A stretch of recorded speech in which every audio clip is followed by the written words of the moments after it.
Ambil lah ya. Nggak kamu malu be kagak? Wih, goblok. Ini orang-orang empatinya di mana? Hah? Udah tahu orang lagi kesusahan, lagi kecelakaan. Di Malaysia, film yang ratingnya paling tinggi film tentang pahlawan. Tak ada rasa kasihan para sahabat. Bahkan Mas Farhan nengok di sebuah komentar. Ini dia jawabannya. Sedekah tidak membuatmu miskin. Hah? Ini bukan sedekah loh. Dan di sini miris banget sih. Orang lagi kesusahan malahan ditambah kesusahannya. Assalamualaikum warahmatullahi wabarakatuh. Jumpa lagi para sahabat dan teman-teman dengan Mas Farhan. Gimana kabar-kabarnya? Semoga kalian semua sehat-sehat sahaja. Yang baru bergabung di videonya Mas Farhan, jangan lupa bantu sokongannya dengan like, comment, share, dan subscribe-nya. Terima kasih banyak-banyak yang sudah bantu sokong di channel ini. Semoga kalian semua dimurahkan rezekinya, dipanjangkan umurnya, dijauhkan dari malak bahaya oleh Allah Subhanahu wa taala. Amin amin ya rabbal alamin.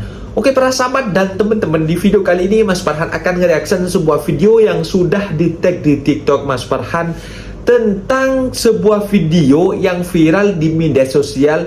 Emak-emak yang berebutan ngambil sebuah mie instan atau mie Migi macam itu para sahabat. Ada sebuah lori yang kecelakaan di tepi jalan dan di situ sangatlah membutuhkan bantuan agar lori tersebut cepat dievakuasi macam itu, menunggu bantuan macam itu para sahabat. Tapi malangnya warga di sana datang berhampiran berebut sebuah mie instan yang ada dekat dalam lori itu para sahabat. Bahkan ada yang masuk sampai direkam oleh bapak supirnya. Bahkan ini suatu hal yang tak ada empati, rasa kasihan pada orang yang sedang menimpa kecelakaan. Bukannya kita itu kasihannya kita harus memberikan tolongan, kalau kita boleh memberi pertolongan kita beri tolongan. Kalau kita tak boleh memberi tolongan, jangan memberi beban kepada bapak sopir itu para sahabat.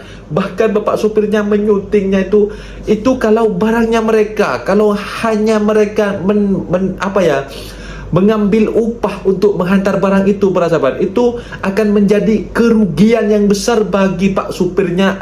Lorinya sudah rusak dan barangnya yang mau dihantar juga hilang para sahabat.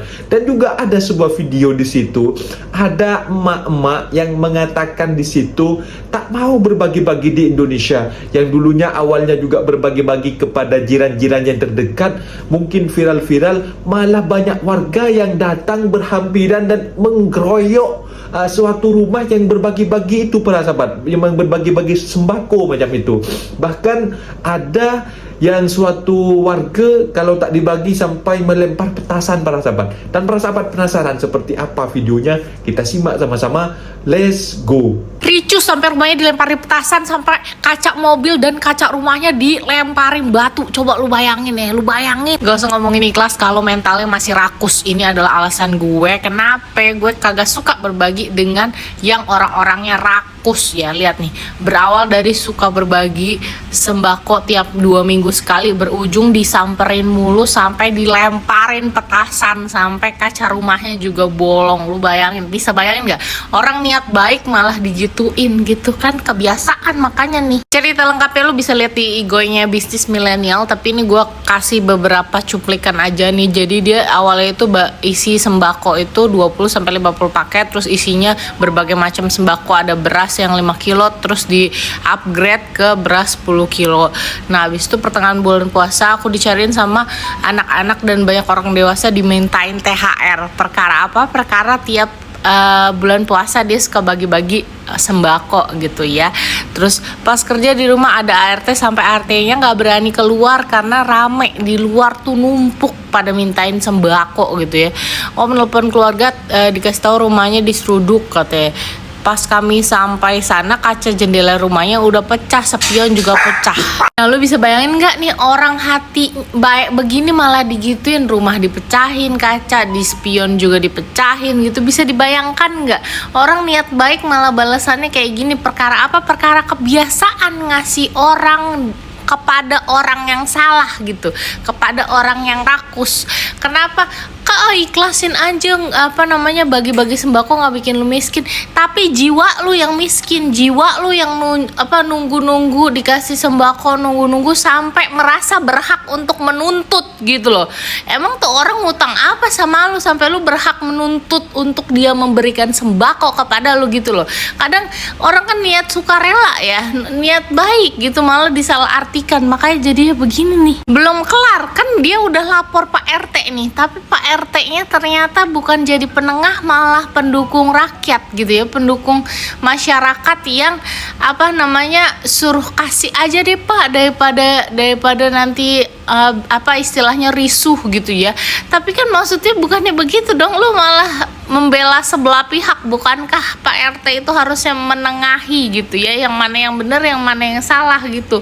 Ini malah kayak supporting aja. Makanya orang itu akhirnya pindah dari tempat itu.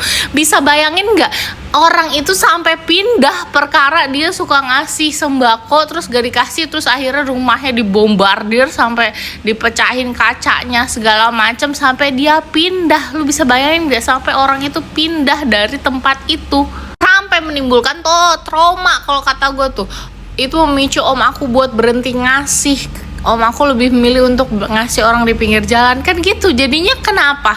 Jadinya bagaimana gitu maksudnya? Jadinya kan orang-orang sekitarnya juga nggak dapet THR gitu kan, karena terlalu maksa gitu loh. Orang kalau ada rezekinya pasti akan berbagi pada saatnya gitu loh. Jadi jangan lu seakan-akan lu orang itu ngutang sama lu gitu loh. Jangan menuntut hak yang tidak seharusnya lu dapat gitu kan. Tergantung orang itu mau ngasih ke siapa. Kalau lu dapet ya berarti emang rezeki lu gitu. Jangan semena-mena lo menuntut orang. Sama gue tuh nggak suka ya kalau misalkan gue bagi-bagi nih ke orang-orang nih di jalanan gitu kan istilahnya, terus kayak gue kasih satu terus minta lagi buat ini, buat teman saya, ini buat keluarga saya, ini buat ini, tapi padahal orangnya kagak ada. Jadi dia cuma minta doang, minta lagi dong Kak buat kakak saya, atau minta lagi dong Kak buat teman saya gitu loh. Tapi orangnya kagak ada, jadi kita harus ngasih ke dia padahal orang lain juga ada yang membutuhkan gitu. Gue tuh nggak suka banget yang begitu ya. Makanya tolong banget nih, mental minta-minta, mental rakus kita harus diperbaiki gitu. Jadi orang-orang baik ini nggak kapok untuk berbuat baik. Sekian, terima kasih. Gimana menurut lu pada? Begini tuh bagus kagak sih? Ambil lah ya. Nggak kamu malu deh kagak.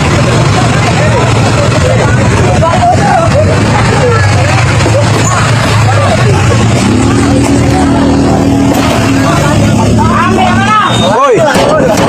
Keluar. Woi. Kamu ini. Woi. Papi kamu keluar.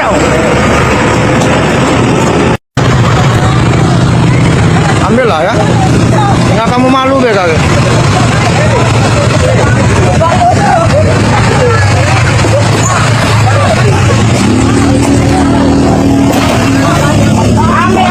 Woi.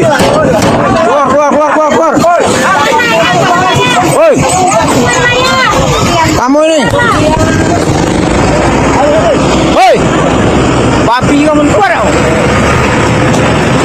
Warga menjarah mie instan dari muatan truk yang kecelakaan di Sumatera Selatan, Palembang.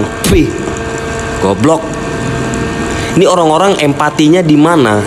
Udah tahu orang lagi kesusahan, lagi kecelakaan, malah barang-barangnya dijarah, muatannya dijarah. Tolol. Mikir kenapa orang lagi kesusahan, bukannya ditolong malah makin disusahin. Barangnya diambil, dijarah. Nih, ibu nih jelas kali nih. Pakai otak ya. Nanti kotanya disalah-salahin nggak terima. Nanti dibilang SDM di sana itu rendah, nggak terima. Padahal perilakunya kayak gini, nggak taunya warganya kayak gini. Empati kalian di mana sama orang yang lagi kesusahan? Itu orang lagi kecelakaan, lagi mendapatkan musibah. Kenapa barangnya kalian jarah? Wih, goblok. Sumpah aku nengok orang-orang kayak gini kesal, serius. Iya, otaknya nggak dipakai. Orang tuh merasa kayak dapat keuntungan di tengah musibah orang, di tengah kesusahan orang tuh kayak merasa dapat keuntungan. Dan saran aku nih, untuk pihak perusahaan, selidiki siapa-siapa aja mengambil barang-barang itu, siapa aja yang menjarah-jarah barang itu ya. Udah dapat orang ya, denda 10 atau 100 kali lipat dari barang yang diambil dia. Biar tahu rasa kalian. Nah, itu dia para sahabat dan teman-teman, video yang sudah kita simak memalukan para sahabat, memalukan sekali. Bahkan Mas Farhan menengok sebuah video ini merasa empati kepada bapak sopirnya. Mereka itu kalau barangnya sendiri, bahkan kalau mereka ngambil upah saja untuk menghantar barang itu para sahabat, itu mendapatkan kerugian yang banyak. Bahkan mereka harus menanggung kepada bosnya karena menghantarkan barang lorinya ada musibah jatuh kepada longkang dan barangnya malah dicuri sama orang. Ada bukan dicuri, diambil sukarela, diambil secara sengaja itu para sahabat. Seolah-olah itu menertawakan di atas derita orang macam itu. Orang lagi kesusahan dan di situ si warga malah datang berkerumun untuk mengambil, bahkan ada yang ngambil 4, 2, 3 macam itu. Diambil, dimasukkan dalam motor para sahabat, dibawa macam itu dengan riang gembira para sahabat. Itu bukan 1-2 kali berlaku para sahabat. Bahkan ada sebuah video dulu juga seorang supir yang mengalami laka juga di sana, dan di situ memuat duriannya ludes diambil sama warga para sahabat. Kan gak ada rasa empati, gak ada rasa kasihan kepada orang macam itu, menangis menertawakan orang di atas tangisan orang macam itu para sahabat. Kan ini sebuah akhlak yang tidak patut dicontoh, akhlak yang tidak patut untuk dipuji, bahkan memburukkan nama image Indonesia di mata dunia para sahabat. Tapi banyak orang yang masih tak sadar-sadar dengan adanya konten-konten seperti itu, dinasihati seperti itu. Banyak orang yang masih tak sadar para sahabat. Mungkin videonya sampai di sini para sahabat, dan teman-teman apabila ada kata benda yang silap, Mas Farhan minta maaf sebesar-besarnya. Mohon dibenarkan di kolom komentar. Mas undur diri. Assalamualaikum warahmatullahi wabarakatuh.